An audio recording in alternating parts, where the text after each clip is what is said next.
During the heyday of the go-go downtown art scene in the 80s, Deborah Kass lived at 137 West Broadway. Her building was on the same block as the Odeon restaurant, a legendary gathering place for the art world's movers and shakers. Identity, along with activism, have driven Kass's art, using post-modernist appropriation, where doubling reshapes meaning. Kass has paid wry homage and pointed critique to a heavy roster of male art history icons. As a queer artist and a feminist, she has turned the patriarchy back upon itself. Her Warhol Project substitutes his heroes for hers.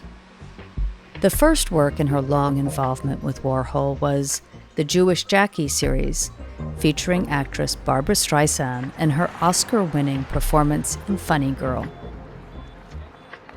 In Kass's My Elvis, she deploys an image from Yentl, a movie Streisand directed and starred in, to bring issues of gender fluidity, women's education, and Jewish faith to museum walls. As a girl, Kass grew up in a bucolic commuter town near New York City. Her father, an amateur jazz musician. Her mother had an avid love for Hollywood movies. Growing up with TV changed everything for her generation.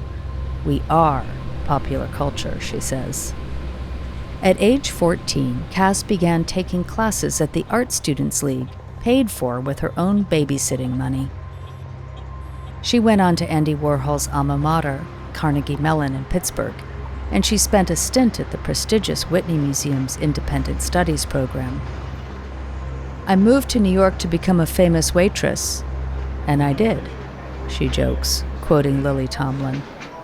For Kass, this meant work at a local artist roost, the Broome Street Bar. It was like graduate school, she says. Moving into her loft in Tribeca, she found herself among a small community of edgy creatives. They provided inspiration, sisterhood, and modeled for her. Outraged by the Senate's dismissal of law professor Anita Hill's sexual harassment testimony, Kass joined curator Ann Philbin and others in forming WAC, the Women's Action Coalition, to protest inaction on women's rights. Kass became beloved for her quintessential sculpture, Oi Yo. Seen from one side, the giant letters read Oi, short for the Yiddish Oy vey. As seen from the other side, it proclaims Yo, with nods to its many meanings. I am, in Spanish, and the slang greeting in Black communities, Yo, as well as white ones too, like Yo Adrian from Rocky.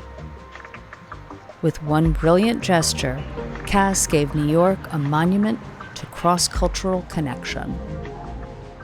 Kass is married to fellow artist Patricia Cronin, who created a memorial to a marriage, permanently installed on their woodland plot. It names the two women artists for eternity, a conceptual and political work. It affirms their lifelong commitment to art and activism.